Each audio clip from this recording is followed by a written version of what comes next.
नमस्कार मित्रों, आप सभी को स्पिरिचुअल नॉलेज चैनल पर स्वागत है। मैं जानता हूं कि रोज की दौड़ भाग भरी जीवन में आपके पास समय बहुत ही कम है। इसलिए आपके श्रीमद् भगवद गीता पढ़ने के मन होने का बावजूद पढ़ने संभव नहीं होता, और इसकी चलते में आपके समक्ष लेकर आया हूं यह वीडियो। 15 मिनट्स में जानिए गीता के 10 मुख्य उपदेश। वीडियो अच्छे लगे तो लाइक शेयर करके चैनल को सब्सक्राइब कीजिए, और कोई सजेशन हो तो कमेंट कीजिए। आपका कमेंट हमें मोटिवेट करते हैं। तो फिर बिना समय गवाए शुरू करते हैं आज के वीडियो। भगवत गीता का पहला मुख्य उपदेश। इस सृष्टि में जो जन्म लेता है वह निश्चित रूप से मृत्यु के अधीन हो जाता है। मित्र, यहाँ भगवान श्री कृष्ण कहते हैं कि इस मृत्यु लोक का हर एक प्राणी, चाहे वह मनुष्य हो या पशु पक्षी या फिर पेड़ पौधे हो, हर सांस लेने वाला प्राणी अपने जन्म के साथ ही मृत्यु को भी लेकर आता है। हर प्राणी को एक न एक दिन निश्चित अंतराल के बाद मरना अर्थात अपने शरीर को त्यागना ही पड़ता है। भगवत गीता का दूसरा उपदेश है कि मनुष्य का सिर्फ कर्म करने का अधिकार है, फल की इच्छा ना करें। मित्र, यहाँ भगवान श्री कृष्ण कहते हैं कि मनुष्य को ऐसे कर्म करना चाहिए कि फल की इच्छा त्याग कर कर्म को ही अपना धर्म समझकर करें, क्योंकि जब भी मनुष्य फल प्राप्ति की इच्छा करता है उसका मन फल के बारे में ही चिंता करते रहते हैं और अपने कर्मों और कर्तव्य से विचलित हो जाता है, और उस इंसान को वह फल प्राप्त नहीं होता है जिसका उसे अपेक्षा थी। इसलिए भगवान श्री कृष्ण कहते हैं कि मनुष्य सिर्फ कर्म कर सकता है, फल कदापि मनुष्य के अधीन नहीं है। जो लोग फल की इच्छा से ही कर्म करते हैं वह लोग सुख दुख आदि के चक्र में फंसे रहते हैं और उनकी मन का शांति विघ्न हो जाते हैं। भगवान श्री कृष्ण कहते हैं कि मनुष्य अपने फल की इच्छा को त्याग कर कर्मों को अपना धर्म समझकर करें तो अंत में उसका फल उसे अवश्य ही मिल जाएगा, परंतु उस फल को व्यक्ति को विधाता का विधान समझकर स्वीकार कर लेना चाहिए, और ज्ञानी व्यक्ति ऐसे ही करते हैं और वह इसी योग का अपनाकर कर्मयोगी बन जाते हैं। आइए और प्यार से बोलिए हरे कृष्णा। भगवत गीता का तीसरा मुख्य उपदेश यही है कि इस विश्व में केवल शरीर मरते हैं, लेकिन आत्मा अविनाशी है। शरीर के मृत्यु के बाद भी आत्मा नहीं मरते हैं। मित्रों, यहाँ भगवान श्री कृष्ण कहते हैं कि आत्मा ना कभी जन्म लेती है और ना ही उसकी मृत्यु होती है। आत्मा आजन्म, नित्य, सनातन और पुरातन है। वह शरीर के मारे जाने के बाद भी नहीं मरते हैं। जो व्यक्ति सचमुच ज्ञानी होते हैं वह कभी ना किसी के मृत्यु के शौक मनाते हैं और ना ही उनका शौक करते हैं जो अभी जिंदा है, क्योंकि वह जानते हैं कि जो मर गया है वह फिर से दोबारा जन्म लेगी, और जो अभी जीवित है वह अवश्य ही मर जाएगी। मरने वाला फिर से जन्म लेगा, क्योंकि केवल शरीर का नाश होता है। शरीर के अंदर जो आत्मा है वह कभी भी नहीं मरता है, क्योंकि आत्मा को ना कोई शस्त्र काट सकता है, ना ही उसे अग्नि जला सकती है, ना ही जल पिघल सकता है, और ना ही उसे वायु सुखा सकती है। प्यार से बोलिए हरे कृष्णा। भगवत गीता का चौथा मुख्य उपदेश है अपना मन को नियंत्रित करो। यहाँ भगवान श्री कृष्ण कहते हैं कि मनुष्य के शरीर का एक अदृश्य अंग है मन, जो कभी दिखाई नहीं देता, परंतु वही इस शरीर का सबसे शक्तिशाली हिस्सा है। मनुष्य को घमंड की मदिरा पिलाकर मदहोश करने वाला पाखंडी केवल ये मन ही है। मन के हाथों में ही मोह माया का जाल है, जिसे वह मनुष्य की कामनाओं पर डालता रहता है और उसे अपने वश में करता रहता है। यह मन शरीर से भी मोह करता है और अपने खुशियों से भी और अपने दुखों से भी मोह करता है। खुशियों में खुशियों भरी गीत गाता है और दुख में दुख भरे गीत गुनगुनाते हैं। अपने दुखों में दूसरे को शामिल करने में उसे खुशी मिलती है। किसी भी मनुष्य को उनका मन जीवन के अंत तक अपने जाल में फंसा कर रखते हैं। अपने रस्सी में बांधकर मनुष्य को नाचवाता रहता है। ऐसा तब तक होता रहता है जब तक हम अपने आप को मन के अधीन करके रखते हैं, तब तक हमारा मन हमें नाच नचाता रहेगा। मनुष्य का मन तो मनुष्य को इतनी भी फुर्सत नहीं देता कि वह अपने अंदर में झांककर अपनी आत्मा को पहचाने, और आत्मा के अंदर जिस परमात्मा का प्रकाश है उस परमात्मा का साक्षात्कार करें। किसी भी जीवित इंसान के लिए आवश्यक है कि वह अपने मन को काबू में करके अपने अंदर में झांककर अपनी आत्मा को देखें। तभी उस आत्मा के अंदर उसे परमात्मा का प्रकाश स्पष्ट दिखाई देगा, और उसी को ही परमात्मा का साक्षात्कार कहते हैं। आइए और प्यार से बोलिए हरे कृष्णा।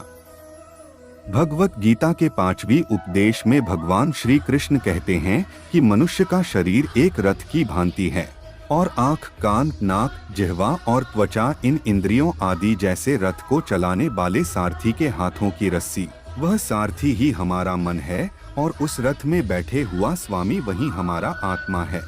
मनुष्य की इंद्रियों विषयों की ओर आकर्षित होती रहती है, और यह सब तभी तक ही होता है जब तक जीवात्मा अपने मन को काबू में ना ला पाते। जब तुम स्वयं मन के अधीन ना रहकर अपने मन को अपने अधीन कर लोगे, तब वही मन एक अच्छे सारथी की तरह तुम्हारे शरीर रूपी रथ को सीधे प्रभु की चरणों में ले जाएगा। दूसरा, और यदि मन तुम्हारा स्वामी है और तुम उसके अधीन हो, तो वह तुम्हें माया के बंधन में जकड़ता रहेगा, और जब तुम अपने मन पर काबू पालोगे और उसके स्वामी हो जाओगे, तो वही मन तुम्हें मोक्ष के द्वार तक ले जाएगा। कहाँ पहुँचना है ये आपको तय करना है। आइए और प्यार से बोलिए हरे कृष्णा। भगवत गीता का 6वां मुख्य उपदेश है। भगवत गीता के अनुसार 3 प्रकार की खुशी होती है। श्रीमद् भगवत गीता के अनुसार इस दुनिया में 3 प्रकार का खुशी होता है, जैसे तामसिक खुशी, राजसिक खुशी व सात्विक खुशी। पहले जानते हैं तामसिक खुशी के बारे में। मित्र, पहली प्रकार की खुशी मनुष्य को ज्यादा सोने से या ज्यादा आलसी होने के वजह से मिलती है, यानी कि आराम करने वाली खुशी को ही तामसिक खुशी कहते हैं। दूसरा है राजसिक खुशी। राजश्री खुशी हमें किसी पार्थिव वस्तु प्राप्त करने से मिलती है, जैसे कि पैसा कमाना, महंगा गाड़ी खरीदना, शराब पीना आदि कार्य करने से हमें जो खुशी मिलती है वह राजसिक खुशी कहलाती है। और तीसरा है सात्विक खुशी। भागवत गीता के अनुसार तामसिक और राजसिक यह दोनों प्रकार की खुशियां अस्थायी होती है, पर सात्विक खुशी पहले तो हमें जहर की तरह लगते हैं, परंतु बाद में यही खुशी हमें स्थायी और शहद की तरह मीठा लगती है। मित्र, स्थायी और दूरगामी खुशी हमें अनुशासन और आध्यात्मिक अभ्यास करने से ही मिलती है।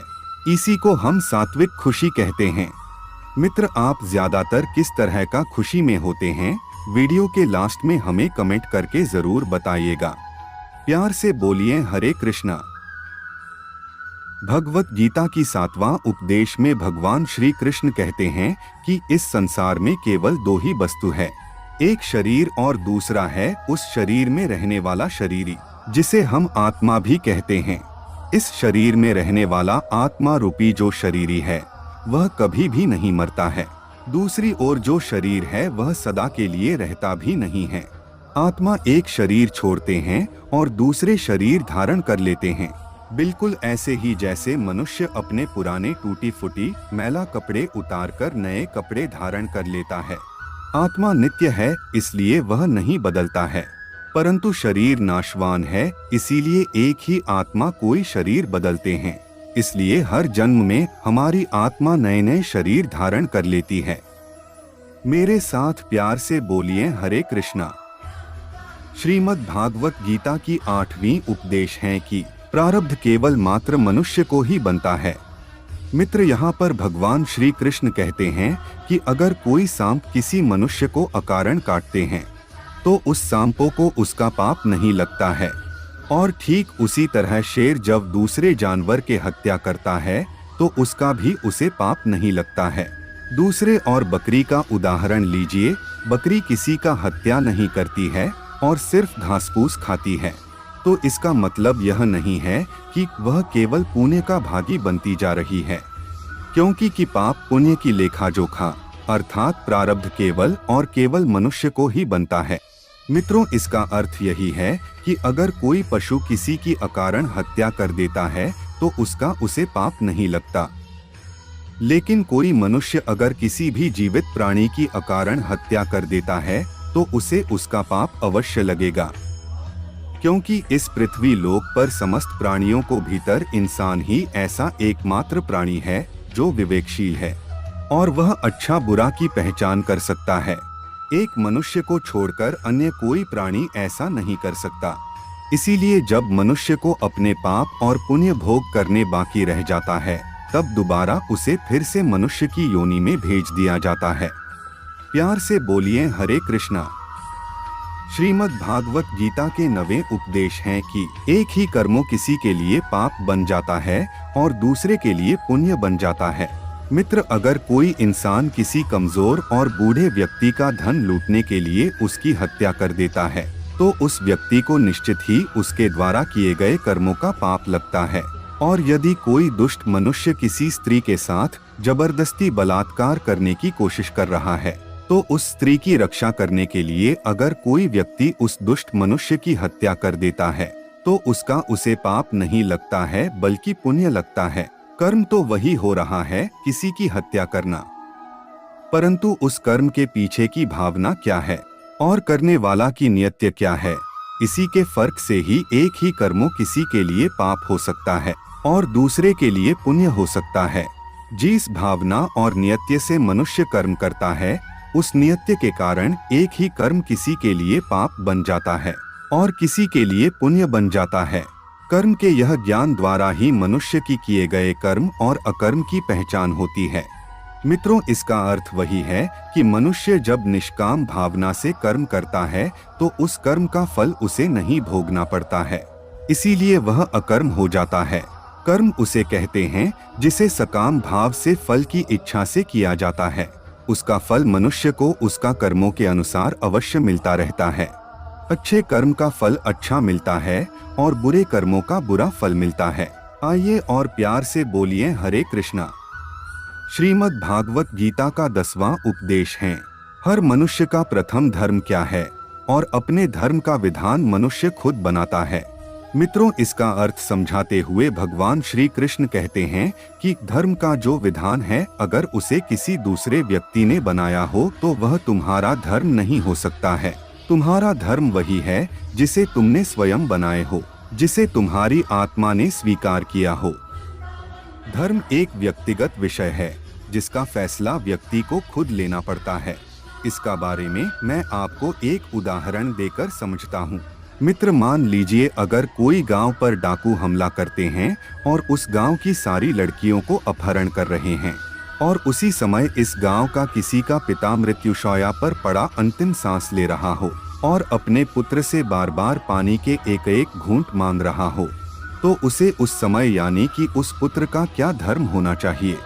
वह मरते हुए अपने पिता का कंठ में अंतिम समय गंगाजल की बूंद बूंद टपकता हुआ अपने पुत्र धर्म का पालन करें, या फिर उसके गांव की लड़कियों पर जो संकट आ गया है उनकी रक्षा के लिए अपने हाथ में तलवार उठाते हुए उन डाकुओं का मुकाबला करें, जरूरत पड़ने पर अपनी जान भी देकर अपने गांव की इज्जत बचाएं। इसका निर्णय कोई दूसरा व्यक्ति कैसे कर सकता है?